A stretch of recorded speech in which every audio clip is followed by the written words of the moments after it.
전국 상황 자세히 짚어보겠습니다. 박민영 국민의힘 대변인, 강성필 더불어민주당 부대변인과 함께하겠습니다. 어서 오십시오. 안녕하세요. 네. 자, 김문수 한덕수 후보의 단일화 논의, 어제 2차 회동이 있었는데요. 처음부터 끝까지 라이브로 공개가 됐습니다. 국민의힘에서도 실시간으로 상황을 봤을 텐데 회동 이후의 당 상황은 어떻습니까? 사실 그 두 사람이 어찌 보면은 기존의 입장을 좀 평행선에서 반복하는 듯한 그런 느낌들이 있었기 때문에 저희 입장에서도 특별한 상황 변화가 일어나기는 어려운 그런 여건이었지 않았을까 그런 생각이 들거든요. 저는 개인적으로는 두 사람 모두에게 조금 아쉬운 부분이 있었습니다. 그러니까 한덕수 후보 같은 경우에는 어쨌거나 좀 구체적으로 설명을 하려고 노력을 하긴 했습니다만은 결과적으로 핵심적인 모든 이 선거 사무를 비롯한 경선 룰 관련해서 당에게 일임했다라고 하는 수동적인 입장들을 계속 견지했다라고 생각을 하거든요. 조금 더 대범하고 좀 정치적인 협상을 했어야 한다라고 생각을 하는데 조금은 기존의 입장만 고수하는 그런 좀 답답한 모습을 보이지 않았나 이런 생각이 들었고요. 김문수 후보 같은 경우에도 사실 좀 원색적으로는 나는 돈을 내고 경선을 치렀다 이런 주장이 전 틀린 말도 아니고 납득이 되는 부분들이 있습니다. 그런데 경선 과정에서는 또 달리 이야기를 했던 부분들이 있었고요. 그렇기 때문에 저희가 이것은 좀 신의를 상실하게 되는 것 아닌가 이런 생각이 들었던 것이고, 사실 정당의 이런 대선이라는 이벤트가 500억 선거라고 하거든요. 통상 저희가 지난 20대 대선 때도 400억 넘는 그런 비용들이 투입된 큰 선거인데 어찌 보면 조금은 지역적인 그런 사유가 이렇게 좀 단일화 자체를 뭉개는 이유가 된다라고 하면 이것은 당원 국민들에게는 지나치게 안타까운 그런 상황을 맞이하게 하는 것이 아닌가 그런 좀 안타까운 생각이 들었습니다. 네, 부대변인께서는 어제 회동 어떻게 보셨어요? 그러니까 화성에서 온 김문수와 금성에서 온 한덕수가 서로 다른 말을 했던 것 같아요. 그러니까 김문수 후보로서는 계속해서 왜 입당 안 하세요? 왜 입당 안 하셨어요? 이런 얘기만 하는 것이고 한덕수 후보로서는 국민의 명령입니다라고 이렇게 반복만 하는 건데 서로 다른 얘기를 계속 하는 거죠. 그런데 그럼에도 불구하고 저는 한덕수 후보가 확실히 정치인이 아니기 때문에 권력 의지도 부족하고 전략 전술도 부족하구나라는 걸 느꼈습니다. 첫 번째로는 김문수 후보 같은 경우는 어쨌거나 당이라든지 국민적인 여론을 감안을 해가지고 14일 날 우리가 토론회하고 15, 16일 날 여론조사 하자. 그러니까 본인이 원래는 25일 투표용지 인쇄 전까지만 단일화하면 된다라고 했다가 한 발짝을 물러서면서 구체적인 로드맵을 제시한 거잖아요. 그런데 한덕수 후보는 앞으로 나아가기는커녕 11일까지 단일화 안 되면 나 후보 등록 안 하겠다라고 한 거예요. 그러니까 이런 모습들이 사실 비교가 되는 것이죠. 저 같으면은요, 사실 김문수 후보의 제안을 적극적으로 받아버릴 것 같아요. 전격적으로. 그러면은 김문수 후보도 꽤 당황할 겁니다. 이 사람 11일까지 기다리다 안 되면 들어갈 거라고 생각했는데 받는다? 그런데요, 따지고 보면 14일까지 그러면 한덕수 후보가 그냥 김문수 후보 선거운동 하는 거 같이 따라다니면 되는 거예요. 우리 같은 후보입니다. 그리고 공준정만 하면 되는 겁니다. 그리고 단일화 후보가 되잖아요. 그럼 선거 자금은 국민의힘에서 알아서 하라고 하면 되는 거예요.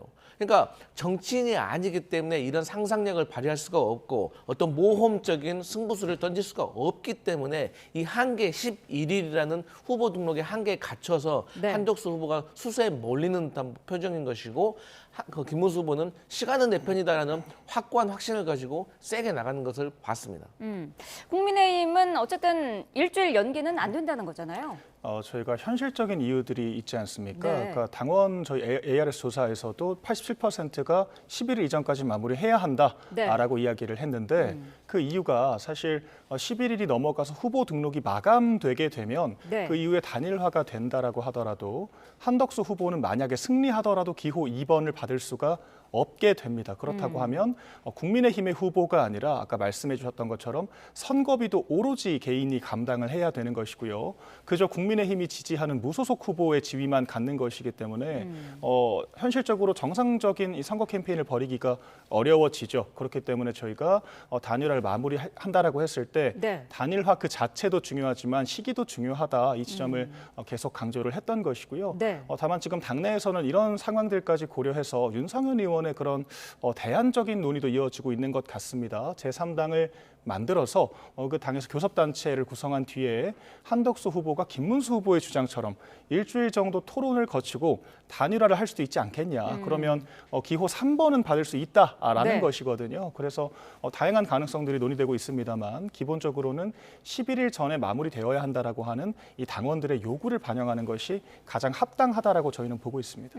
말씀을 하신 김에 그 부분을 좀 자세히 짚어보면은 윤상현 의원이 제시한 게 국민의힘 소속 의원 20명 정도가 일단은 탈당을 해서 제3지대 정당을 꾸리고 한덕수 후보를 영입을 합니다. 그 뒤에 당대당 이렇게 단일화를 하자는 건데 이게 어쨌든 공식적으로 제안을 한 건 아니지 않습니까? 맞습니다. 사실 윤상현 의원이 지도부에 속해 있는 것은 아니기 때문에 공식 네. 제안이라고 보기는 어렵습니다만 사실 오늘 이르면 오늘 그 법원의 가처분 결정이 나올 수도 있는 거거든요. 네. 그렇게 되면은 전국위 소집을 비롯한 지금 지도부의 모든 그런 일정들이 가로막힐 수도 있는 상황이기 때문에 아마 그런 상황들을 고려해서 좀 지도부도 여러 가지 가능성을 염두하고 있을 것 같습니다. 네. 또한 제 생각에도 법대로 하자식의 대안을 찾는 것보다는 정치인들답게 정치적으로 풀어내는 게 중요하다라고 생각을 하거든요. 네. 기호 2번과 기호 3번 이제 큰 차이가 발생하지 않는 상황에서 정당한 경쟁을 할 수 있다라고 하면 김문수 후보도 그 제안을 뿌리칠 이유가 없는 것이고요. 그렇게 해서 후보가 결정된다라고 했을 때 나름대로의 시너지를 낼 수 있을 것이라고 보고 있거든요. 네. 그래서 또 후보가 합의점을 찾지 못한다라고 하면 당내 지도부가 아니라고 하더라도 얼마든지 대안을 내고 가능하다면 실현시킬 수도 있다. 저는 그렇게 개인적으로 보고 있습니다. 네, 윤상현 의원이 제시한 이 대안은 민주당에서는 어떻게 보고 계세요? 실현 가능성이 있다고 보십니까? 이제 물리적으로는 충분히 실현 가능성은 있습니다. 네. 그런데 문제는 뭐냐면 국민들이 이것을 어떻게 평가할 것인가예요. 그러니까 단일화라는 것은 단일화를 하는 과정이 사실 중요합니다. 그래서 단일화는 이 단일화 직전에 극적인 효과가 나는 것이고 사실 어떤 단일화도 막상 단일화가 되고 나면 시너지 효과는 크지는 않습니다. 네. 그런데 지금의 국민의힘의 한덕수와 김문수, 한덕수 간의 단일화는 이미 좀 실패한 단일화입니다. 단일화는 과정에서 단일화라는 말 자체가 하나와 하나가 합쳐서 더 커진다는 건데 지금은 오히려 한 명과 한 명이 합쳐가지고 더 당내 갈등만 커지고 분당이 된다는 말이 있고 그렇거든요. 그리고 또 이게 이제 윤상현 의원 같은 경우는 지역구에서 선호도가 좀 세신 분이고 그렇기 때문에 무소속으로 이렇게 나온다거나 당을 만들어도 충분히 할 수가 있지만 나머지 19명도 이런 모금수를 같이 할 수가 있을 것인가. 잘못하게 되면 사실 한덕수 후보를 옹립하려고 하시는 분들은 제 개인적인 생각에 당권에 관심이 있는 거거든요. 네. 근데 오히려 당 밖으로 나가는 결과만 생길 수가 있어요. 그러니까 정치는 어디로 튈지 모르기 때문에. 네. 그렇기 때문에 이게 물리적으로 가능하긴 하지만 결론적으로는 국민들 보시기에 상당히 불편하실 것이다. 그래서 이런 무리수까지 과연 들 수 있을 것인가. 왜냐하면 그러면 국민들은 궁금해할 겁니다. 아니 왜 이렇게 한덕수 후보를 옹립하려고 하는 것인가? 물론 여론조사 보니까 한덕수 후보가 조금 앞서는 것 같긴 하지만 큰 차이도 없는 거거든요. 그렇다면 결국에는 당권 파티에 윤석열 전 대통령이 있는 것이고 윤석열 전 대통령은 왜 자꾸 당권을 유지하려고 하는 것인가에 대해서 물음이 계속 이어지게 되면 국민의힘 대선에 절대 좋은 영향을 줄 수 없기 때문에 고민되는 지점입니다. 네, 단일화 후보 선호도에 대한 여론조사를 지금 국민의힘에서 어제부터 하고 있고요. 오늘 오후까지로 알고 있는데 결과 발표는 그러면은 바로 하는 걸까요? 아마 즉각적으로 발표를 하진 않을 것이고요. 네. 여론조사가 발표되는 순간 이것이 후보 결정을 위한 기속력 있는 지금 저희가 조사를 하기 위한 과정이기 때문에 네. 아마 전국이나 전당대회 등을 통해서 네. 최종 후보를 지명하는 형태가 될 가능성이 크다라고 보고 있습니다. 그래서 아마 오늘 즉각적으로 결과가 나오지는 않을 것으로 보이고요. 네. 이르면 오늘 나올 수 있는 이 어떤 법원의 가처분 신청, 지금 김문수 후보 측에서 이 전국의 소집 자체를 무력화시키려고 하는 이 법 조치를 하지 않았습니까? 네. 그 결과를 지켜보는 것이 중요할 것 같고요. 또한 그 결과가 도래한다라고 하더라도 그 과정 자체가 후보자의 지위를 침해했다라고 해서 또다시 가처분 이 소송이 이루어질 수가 있습니다. 네. 그렇다라고 하면 또다시 이 당원 당규에 대한 법리 다툼이 이어질 것이기 때문에 제 네. 개인적으로는 오늘 조사가 마친다라고 하더라도 즉각적으로 발표해서 물리적으로 매듭을 짓는 방식보다는 좀 후보가 납득할 수 있는 방식으로 아직 이틀 남아 있지 않습니까? 네. 최종적으로 합의를 거치는 것이 더 바람직하다라고 저는 기대를 하고 있습니다. 네. 자, 김문수 후보는 법원에 대통령 후보자 지위 인정 가처분 신청을 냈고요. 또 당이 미리 소집을 해뒀죠. 전당대회에 대해서도 가처분 신청을 해둔 상태입니다. 이러면 오늘 결과가 나오는데 법원의 결과에 따라서 가능한 시나리오들을 조진혁 앵커가 정리해봤습니다. 내가 국민의힘 후보라는 걸 확인해달라며 법원으로 달려간 김문수 후보. 법원 판단에 따라 단일화판이 어떻게 달라질까요? 만약 가처분 신청이 기각되면 국민의힘 지도부가 추진하는 후보 단일화는 계획대로 진행될 공산이 큽니다. 당원 국민 대상 여론조사를 통해 단일 후보를 정하고 11일 전국위에서 최종 후보로 지명하는 수순이죠. 반대로 가처분 신청이 인용되면 경우에 따라서 문제가 좀 복잡해집니다.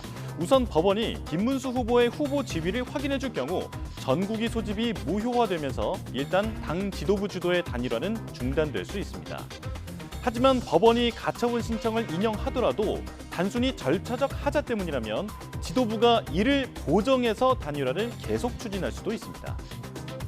만약 단일화가 계속 진행돼 한덕수 후보가 이긴다면 김문수 후보가 후보 교체 무효 확인 가처분 신청 같은 추가 소송에 나설 가능성도 배제할 수 없죠. 그렇게 되면 상황은 더 꼬일 텐데요. 법원이 후보 교체는 무효라고 판단한다면 국민의힘 대선 후보는 김문수 후보로 확정되겠지만 단일화 무효 소동의 후폭풍이 엄청나겠죠. 반대로 법원이 후보 교체가 정당하다고 판단한다면 김문수 후보 측은 민주적 절차를 통해 선출된 대선 후보의 지위를 빼앗겼다며 강력 반발할 것으로 보입니다. 이 과정에서 후보 등록 마감일인 11일을 넘겨 한덕수 후보가 최종 후보로 결정된다면 이번 대선에서 기호 2번은 사라지게 됩니다. 후보 등록 시한까지 남은 시한은 사흘, 국민의힘 명운이 법원에 달렸다는 얘기가 나오는 이유입니다. 네, 한 가지씩 구체적으로 좀 짚어보겠습니다. 먼저 이 전당대회 소집과 관련해서는 앞서서 전해드린 대로 법원이 기각을 하면 지도부의 단일 후보 결정 절차를 그대로 진행을 할 것 같고요. 만약에 인용을 하게 되면은 당에서는 지금 거기에 대한 어떤 대책을 갖고 계시나요? 사실 이런 가처분 같은 경우에는 과거 전례를 봤을 때 그 전국위 소집의 사유가 구체적으로 명시되지 않았을 경우에 무효화가 된 사례들이 있기는 있습니다. 네. 근데 일단 저희가 전국위 소집을 처음 공고를 했을 때 어떤 사유에 대한 것인지 구체적으로 명시되지 않은 상태에서 김문수 후보 측에서는 이것이 후보 교체를 위한 것이다. 이런 논리를 펼쳤던 거거든요. 근데 이런 것들은 일부 절차적인 그런 하자들을 보완하는 과정을 통해서 일단 가처분 소송을 다툴 수 있을 것으로 보입니다. 네. 근데 말씀하신 것처럼 이것이 성사되지 않는다라고 한다면 일단 지금 예정된 전국위는 중단될 수가 있는 것이고요. 그렇다라고 하더라도 방금 앵커님 말씀하셨던 것처럼 이게 일부 절차를 보완할 경우에는 괜찮다라는 식의 법원의 해석이 나왔을 경우에는 그 부족한 절차들을 보완해서 재추진도 가능할 것 같습니다. 네. 아직 물리적으로 이틀 남짓한 시간이 남아 있기 때문에 여러 가지 가능성이 열려 있는 것으로 보이고요. 아예 모든 가능성이 가로막힌다라고 한다면 이제 윤상현 의원이 제안했던 이제 그런 시나리오로 이어지는 것도 하나의 가능성으로 염두에 둘 수 있을 것 같습니다. 네, 후보 지위 확인 가처분 신청의 경우에는 법원이 인용을 하면 당에서는 김문수로 후보 등록을 해야 하는 거죠? 근데 사실 이게 좀 모호한 측면이 있는 것 같습니다. 네. 저희가 전당대회를 통해서 후보를 지명을 하지만 또 후보를 등록하는 과정에서의 주체는 또 당이 되는 것이거든요. 그래서 일단 지명된 후보로서의 지위를 갖는 것은 맞지만 그것이 정당이 의무적으로 등록을 해야 하는 것을 법원이 확인해 줄 수 있는가라고 하면은 애매한 측면이 있다라고 보는 거죠. 이를테면 네. 저희가 총선에서 후보자를 경선을 통해 선출을 했다라고 하더라도 공천이 취소되는 경우들도 있기도 하고요. 최종 공천장이 발행이 안 되는 경우들도 있지 않습니까? 네. 결과적으로 정당 사무에 해당하는 부분이기 때문에 법원이 이것을 확정적으로 이야기해 줄 수 있는가? 이런 모호한 부분이 있고 사실 지금 저희 이제 법률위 측에서 검토하고 있는 내용에 따르면 저희가 후보 교체를 지금 하고 있는 것은 아니거든요. 네. 그러니까 단일화 과정을 개시를 한 것이기 때문에 이것 자체로 후보자의 지위 그 자체를 박탈하는 것인가 이제 그렇지 않다라는 것이고, 그러니까 또한 저희가 아까 말씀드렸던 것처럼 11일까지 이 단일화 과정을 마무리해야 될 상당한 이유가 있는 상황에서 김문수 후보도 그것을 인지하고 있는데 이렇게 되면 사실 단일화 자체를 무력화시킬 목적으로 좀 지연을 시키고 있다. 이런 식의 또 해석도 가능할 수가 있는 거거든요. 그렇다라고 하면 저희 이제 당무선권이 제 74조의 당원에 명시되어 있는데 네. 또 74조 2항에 따라서 이제 상당한 사유가 있을 경우에는 후보자 선관위와 또한 지도부가 우선적인 의결권을 가진다라고 하는 이 조항에 대한 해석이 있을 수 있을 것 같습니다. 그래서 저는 이제 원론적인 이야기를 드린 것이고요. 법원이 어떤 판단도 할 수 있는 가운데 지금 양측의 입장이 첨예하게 다투고 있다. 그렇게 볼 수 있을 것 같습니다. 네. 결론이 뭐 어떻게 나더라도 당내외 진통이 상당할 것 같은데 민주당에서는 어떻게 보고 있나요? 그러니까 이제 서로 간에 갈등이 생겨가지고 멱살 잡고 치고받고 싸우면 오히려 괜찮습니다. 왜냐하면 치고받고 싸우는 과정 속에서 때리고 난 사람이 또 미안한 마음이 들거든요. 그렇게 해서 또 나름대로 화해가 되는데 이게 그냥 법대로 하자고 해버리면 네. 이제 끝난 겁니다. 이제 루비콘의 강을 건넌 거죠. 예를 들어서 김문수 후보가 전 대선 후보 지위 확정에 대해서 가처분 신청을 했는데 네. 제 생각에는 누가 보더라도 국민의힘의 대선 후보는 김문수가 확정된 거거든요. 왜냐하면 그 며칠 동안에 국민의힘에서 얼마나 광고를 했습니까? 훌륭한 후보다, 정당한 후보다, 치열한 경쟁, 토론하고 키높이 뭐 여러 가지 얘기 나오면서 그 우여곡절 끝에 후보가 결정이 됐는데 그 후보가 아니라고 하면서 원내대표가 알량한 후보자라고 격하를 해버리는데 그러면 이제 그럼에도 불구하고 이 민주적 절차가 있었다는 것은 부정할 수가 없기 때문에 네. 저는 김문수 후보가 후보 지위를 확정받을 것 같고 간단하게 말해서 김문수 후보가 그 법원의 판결문을 받아가지고 11일 되면 10일이나 11일 되면 그냥 선관위 가서 후보 등록하면 기호 2번 받습니다. 그럼 끝나는 겁니다. 그렇기 때문에 여기에 대해서도 국민의힘 지도부도 저는 알 거라고 생각을 해요. 그리고 이제 이 정도의 상황이 오면은 사실 이제 갈등의 골이 깊어져 가지고 화해하기가 힘들다는 거죠. 그렇게 되면 어쩔 수 없이 다음 수순으로 이제 당을 만들든지 아니면 후보를 안 내든지 뭐 여러 가지 경우의 수가 생기겠지만 중요한 것은 김문수 후보에게 대선 후보의 지위는 있는 것 같고 네. 또 지금 국민의 상황은 돌아올 수 없는 강을 건넌 것 같다 이렇게 표현할 수 있겠습니다. 네. 자, 민주당 상황도 짚어보도록 하겠습니다. 조희대 대법원장에 대한 거취 압박을 하고 있는데 자진 사퇴해야 한다 이런 입장인 거죠? 제 민주당에서는 사실 여러 가지 방법으로 조희대 대법원장이 왜 이례적으로 가속 페달을 밟아서 이재명 후보에 대해서 대법원에 파기환송을 했는지 내렸는지 그리고 그 과정 속에서 절차적인 정당성은 있었는지 그리고 그 후에 고법으로 환송이 됐는데 이례적으로 하루 만에 접수되고 재판부가 배정이 되고 또 기일까지 잡히는 이 과정들 그리고 그 이후에 또 공식 선거 운동 20일 동안에 5번의 재판을 받으러 오라 심지어 6월 3일 투표일 날도 재판받으러 오라 이런 것들은 헌법 116조에 있는 공평하게 누구나 선거운동의 기회를 받을 수 있는 기회를 박탈하는 헌법 정신에 어긋나는 것이거든요. 네. 그래서 저희 민주당으로서는 저희가 할 수 있는 것이 이제 탄핵 카드라든지 그리고 왜 조희대 대법원장이 이런 무리수를 두는지에 대해서 혹여라도 어떤 사법 카르텔이라든지 윤석열 전 대통령과의 어떤 관계에서 비롯된 것이 아닌가라는 의심을 해결하기 위해서 청문회까지 진행을 하려고 했습니다. 네.